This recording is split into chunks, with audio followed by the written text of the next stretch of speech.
যশোর জাবির হোটেলে ২৪ জনের মৃত্যু নিয়ে ভিন্নমত। জুলাই শহীদ তালিকা যাচাই করছে সরকার।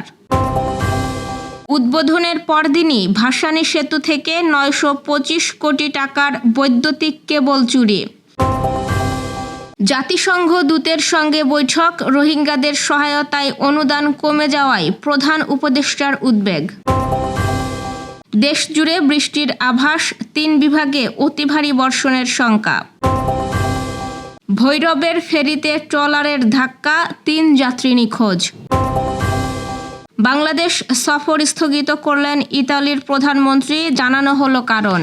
দর্শক, শুনছিলেন দিনের খবরের প্রধান শিরোনাম, এবার বিস্তারিত। তার আগে আমাদের ইউটিউব চ্যানেল সাবস্ক্রাইব করুন এবং সব খবর পেতে ফেসবুক পেজ ফলো করে রাখার পাশাপাশি ওয়েবসাইট ভিজিট করুন। জুলাই গণ অভ্যুত্থানে শহীদ ও আহত ব্যক্তিদের তালিকা আবার যাচাই বাছাই করছে সরকার।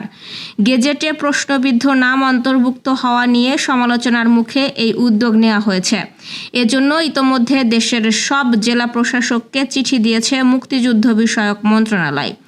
আজ প্রথম আলো তাদের এক প্রতিবেদনে এ তথ্য জানিয়েছে। খবরে বলা হয়েছে, সরকারের নীতি নির্ধারকেরা বলছেন, আহত ও শহীদ ব্যক্তিদের তালিকায় কিছু নাম নিয়ে বিভিন্ন মহল থেকে প্রশ্ন উঠেছে। আন্দোলনে যুক্ত না থেকেও তালিকায় অন্তর্ভুক্ত হয়েছে এমন ব্যক্তিদের নাম বাদ দিয়ে নতুন গেজেট প্রকাশ করা হবে। ছাত্র জনতার অভ্যুত্থানে গত বছরের ৫ আগস্ট আওয়ামী লীগ সরকারের পতন হয়। সেদিন বিকেলে যশোর শহরের হোটেল জাবির ইন্টারন্যাশনালে আগুন দেওয়া হয়। আগুনের এই ঘটনায় ২৪ জন নিহত হন। হোটেলটির মালিক যশোর আওয়ামী লীগের সাধারণ সম্পাদক শাহীন চাকলাদার। তিনি যশোর ৬ কেশবপুর আসনের সাবেক সংসদ সদস্য। এই আগুনের ঘটনায় নিহত ব্যক্তিদের নাম শহীদের তালিকায় অন্তর্ভুক্ত করা হয়, তবে এ নিয়ে বিতর্ক আছে। এ কারণে গত জুনে যশোরের জেলা প্রশাসক আজাহারুল ইসলামকে আলাদা করে চিঠি দেয় মুক্তিযুদ্ধ বিষয়ক মন্ত্রণালয়। ২৪ জনের মৃত্যু নিয়ে ভিন্নমত রয়েছে। কেউ বলছেন তারা আন্দোলনে ছিলেন, কেউ বলছেন তারা আন্দোলনে ছিলেন না। বিতর্ক এড়াতে সব পক্ষের মতামত নেওয়া হচ্ছে। প্রমাণ পাওয়া গেলে তাদের শহীদদের তালিকায় রাখা হবে, না হলে বাদ দেওয়া হবে। মুক্তিযুদ্ধ মন্ত্রণালয়ের তথ্য মতে প্রতিটি শহীদ পরিবারকে এককালীন মোট ৩০ লাখ টাকা দেবে সরকার। এর মধ্যে ২০২৪-২৫ অর্থ বছরে ১০ লাখ টাকা সঞ্চয়পত্রের মাধ্যমে দেওয়া হয়েছে। ২০২৫-২৬ অর্থ বছরে বাকি ২০ লাখ টাকা দেওয়া হবে। এছাড়া প্রতিটি শহীদ পরিবার মাসে ২০,০০০ টাকা করে ভাতা পাচ্ছে। তবে যশোরে নিহত ২৪ জনের ক্ষেত্রে সঞ্চয়পত্র দেওয়া স্থগিত রাখা হয়েছে বলে জানিয়েছে মুক্তিযুদ্ধ বিষয়ক মন্ত্রণালয়। কিন্তু তাদের পরিবারকে জেলা পরিষদ থেকে ইতোমধ্যে ২ লাখ টাকা করে দেওয়া হয়েছে বলে জানিয়েছেন যশোরের ডিসি। গাইবান্ধা ও কুড়িগ্রামের মানুষের বহু প্রতীক্ষার অবসান ঘটিয়েছে তিস্তা দ্বিতীয় সেতু।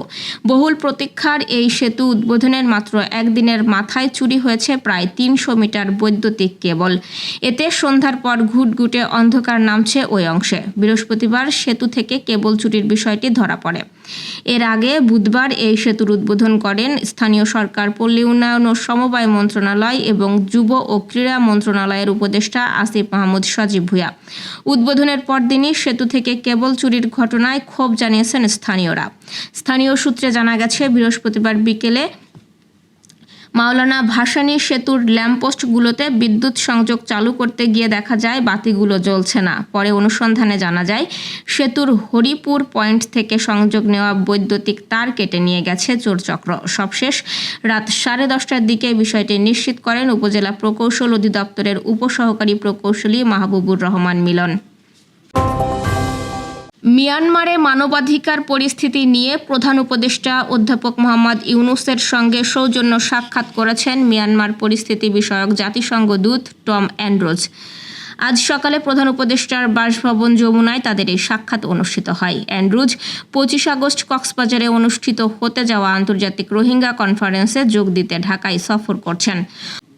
সাক্ষাতে প্রধান উপদেষ্টার নেতৃত্বের প্রশংসা করে অ্যান্ড্রুজ বলেন, আন্তর্জাতিক অঙ্গনে রোহিঙ্গা ইস্যুটিকে অগ্রাধিকার দেওয়ার ক্ষেত্রে তার ভূমিকা অত্যন্ত গুরুত্বপূর্ণ। রোহিঙ্গাদের আশ্রয় ও সহায়তা দেওয়ার জন্য বাংলাদেশ এবং দীর্ঘমেয়াদী সমাধানের আশাকে বাঁচিয়ে রাখার জন্য ডক্টর ইউনূসের প্রতি বিশ্ব কৃতজ্ঞ বলেও মন্তব্য করেন তিনি। সাক্ষাতে অ্যান্ড্রুজ আগামী 30 সেপ্টেম্বর নিউ ইয়র্কে বিশাল পরিসরে রোহিঙ্গা ইস্যু নিয়ে কনফারেন্স আয়োজন করায় প্রধান উপদেষ্টাকে ধন্যবাদ জানান। দেশের সব বিভাগে আগামী 24 ঘন্টায় বজ্রসহ বৃষ্টি ঝরতে পারে বলে জানিয়েছে আবহাওয়া অধিদপ্তর। এর মধ্যে 3 বিভাগে অতি ভারী বর্ষণ হওয়ার আশঙ্কা করছে সংস্থাটি। আজ সকালে 9টা থেকে পরবর্তী 24 ঘন্টার পূর্বাভাসে এ তথ্য জানানো হয়েছে। এতে বলা হয়েছে, খুলনা, বরিশাল ও চট্টগ্রাম বিভাগের অধিকাংশ জায়গায় এবং রংপুর, রাজশাহী, ঢাকা, ময়মনসিংহ ও সিলেট বিভাগের অনেক জায়গায় অস্থায়ীভাবে দমকা হাওয়া সহ হালকা থেকে মাঝারি ধরনের বৃষ্টি বা বজ্রসহ বৃষ্টি হতে পারে। সেই সঙ্গে খুলনা, বরিশাল ও চট্টগ্রাম বিভাগের কোথাও কোথাও মাঝারি ধরনের ভারী থেকে অতি ভারী বর্ষণ হতে পারে। এ সময় সারা দেশে দিন ও রাতের তাপমাত্রা প্রায় অপরিবর্তিত থাকতে পারে। খুলনার ভৈরব নদে ফেরির সঙ্গে ধাক্কা লেগে ট্রলার থেকে পড়ে 3 যাত্রী নিখোঁজ রয়েছেন। বৃহস্পতিবার রাত 11টার দিকে জেলখানা ঘাট ও সেনের বাজার ঘাটের মধ্যবর্তী মাঝ নদীতে এই দুর্ঘটনা ঘটে। খুলনা ফায়ার সার্ভিস ও সিভিল ডিফেন্সের উপসহকারী পরিচালক আবু বক্কর এ তথ্য নিশ্চিত করেছেন। তিনি জানিয়েছেন, রাতে ভৈরব নদের জেলখানা ঘাট থেকে যাত্রীবাহী ট্রলারটি ছেড়ে মাঝ নদীতে গেলে ফেরির সঙ্গে ধাক্কা লাগে। এ সময় ট্রলারে থাকা 3 যাত্রী নদীতে পড়ে যান। নিখোঁজদের মধ্যে একজন রূপসা উপজেলার আইসঘাটি ইউনিয়নের বাসিন্দা। এছাড়াও এক নারী ও শিশু নিখোঁজ রয়েছেন। তাদের পরিচয় এখনও নিশ্চিত হওয়া যায়নি। খবর পেয়ে নৌপুলিশ, ফায়ার সার্ভিস সহ নৌবাহিনীর ডুবুরিরা তাদের উদ্ধারে কাজ শুরু করেছে বলেও জানিয়েছে ফায়ার সার্ভিসের এই কর্মকর্তা। বাংলাদেশ সফর স্থগিত করলেন ইতালির প্রধানমন্ত্রী জর্জিয়া মেলোনি। মূলত রাশিয়া ইউক্রেন যুদ্ধকে ঘিরে জটিলতার কারণে স্থগিত হয়ে গেছে তার বাংলাদেশ, সিঙ্গাপুর ও জাপান সহ 5টি দেশ সফর। পররাষ্ট্র মন্ত্রণালয়ের সূত্রে তথ্য জানা গেছে, 30 আগস্ট 2 দিনের সফরে জর্জিয়া মেলোনির ঢাকায় আসার কথা ছিল। চলতি মাসের 30 তারিখ থেকে আগামী 8 সেপ্টেম্বর পর্যন্ত মেলোনির বাংলাদেশ, সিঙ্গাপুর ও জাপান সহ 5টি দেশ সফরের কথা ছিল, কিন্তু ইউক্রেন পরিস্থিতির কারণে তার পুরো সফর আপাতত স্থগিত করা হয়েছে। এ বিষয়ে সফররত দেশগুলোকে অনানুষ্ঠানিকভাবে এরই মধ্যে জানিয়ে দেওয়া হয়েছে। শুধু বাংলাদেশ নয়, এশিয়ার সবগুলো দেশ, সিঙ্গাপুর, ভিয়েতনাম, দক্ষিণ কোরিয়া ও জাপানের সফর স্থগিত করা হয়েছে। ইউরোপ অঞ্চলের ভূ রাজনীতির বাস্তবতায় এমন সিদ্ধান্ত নেওয়া হয়েছে বলে ঢাকাকে জানানো হয়। দর্শক, এই ছিল দুপুরের আয়োজন। রাতের খবর দেখার আমন্ত্রণ রইল। সেই সঙ্গে এতক্ষণ সাথে থাকার জন্য ধন্যবাদ।